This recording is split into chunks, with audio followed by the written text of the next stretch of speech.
In this video, we're going to be exploring the interior angles of polygons, triangles in particular.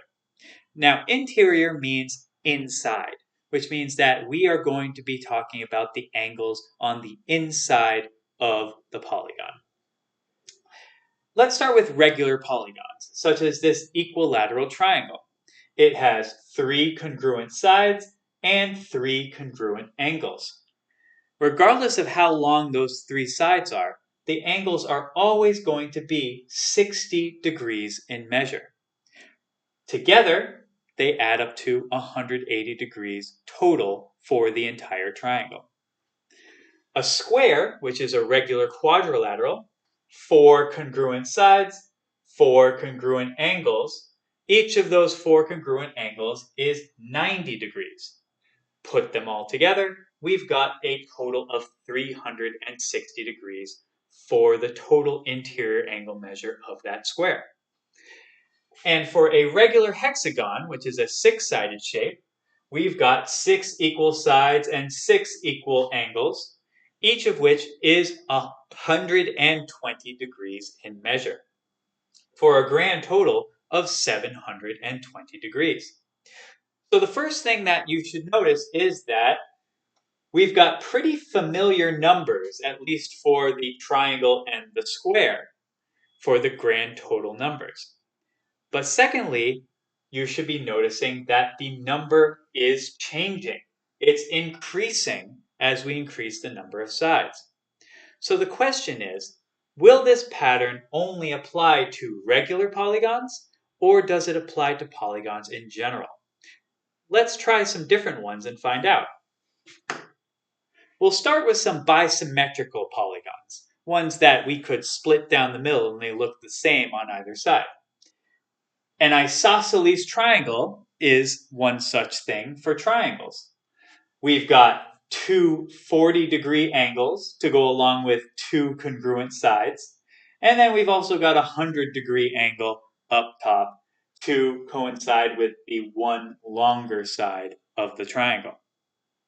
Together, these 3-degree measures add up to a familiar number, 180 degrees. We can see the same pattern appearing for the bisymmetrical trapezoid, a quadrilateral. Even though we've got 2 different types of angle measures, instead of the uniform 90 degrees all around, we still end up seeing that they add up to 360 degrees, just like the square. And the same with the bisymmetrical hexagon. Even though we've got some 90-degree angles and some 135-degree angles, we still end up with that grand total of 720 degrees, just like before. So far it's holding true.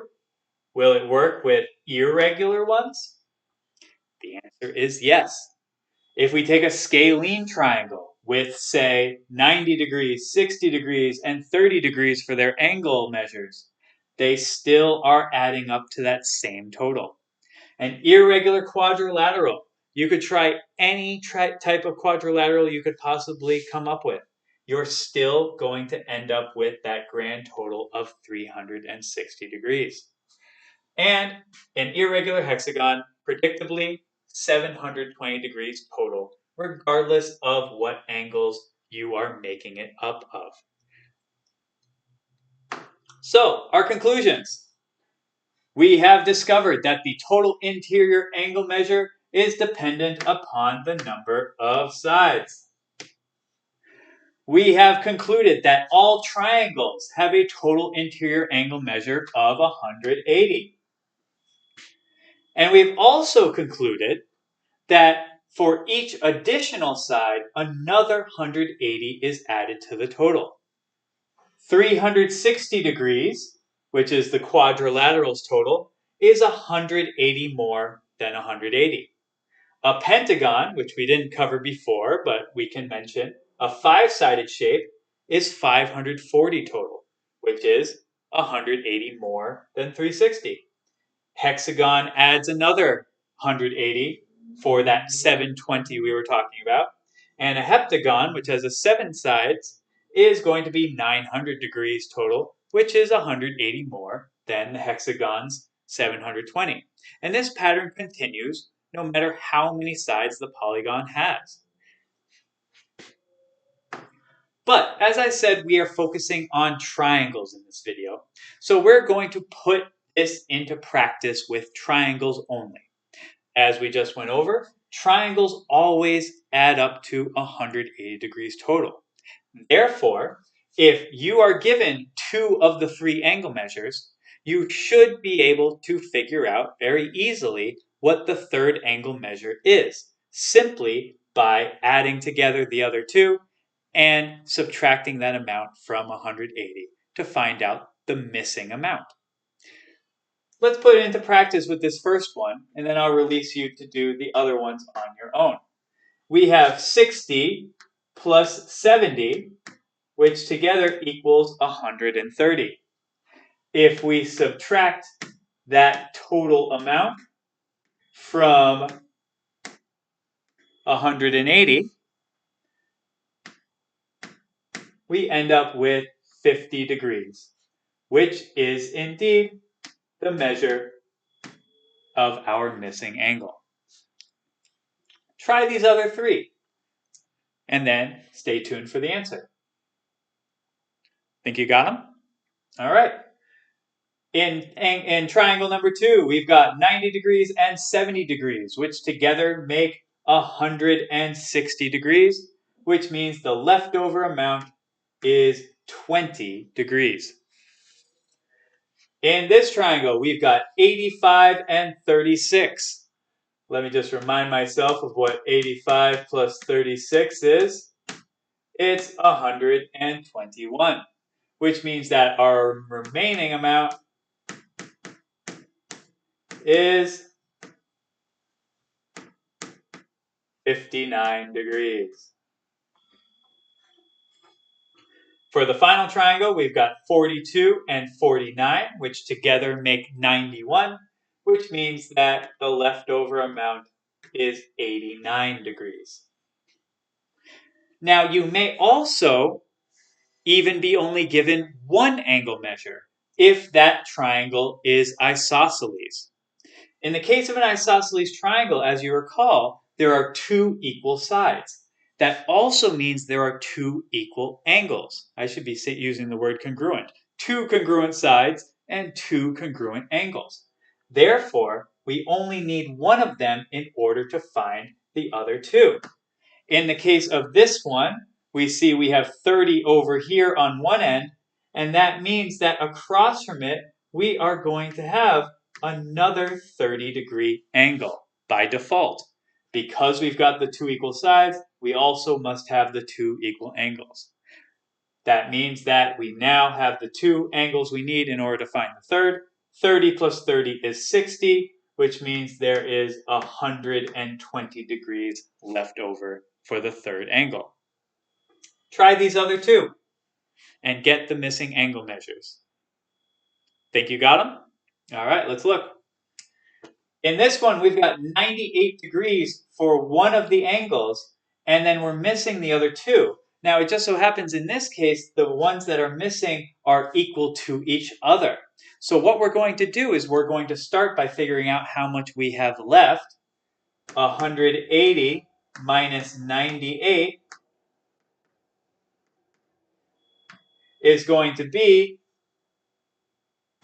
82 degrees total. Now that 82 degrees is being split evenly between each of these angles. So then we just have to divide it by 2 to get the angle measure for each one, which is 41. 41 degrees over here and 41 degrees over here. For this last one, we've got 38 on one side. We're going to have another 38 across from it.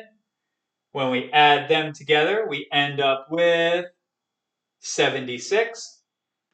180 minus 76 is 104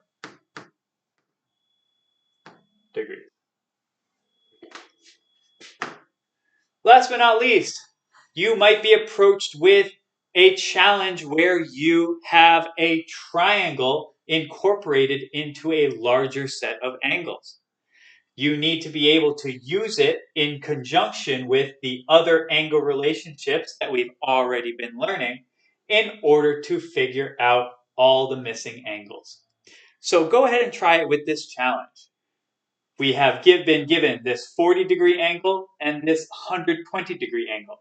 Use a combination of the properties in order to find every one of the other blue angles if you can. Think you got them all? Let's take a look. So first things first, I'm sure you started out with vertical angles. We've got one vertical angle we can get right off the bat, which is the 120 across from the original 120.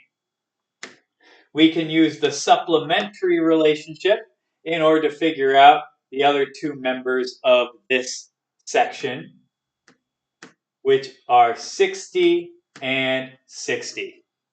So once that section is complete, notice that we now have two of the three angles of our triangle. So the very next thing we should do is use that triangle in order to get the third angle.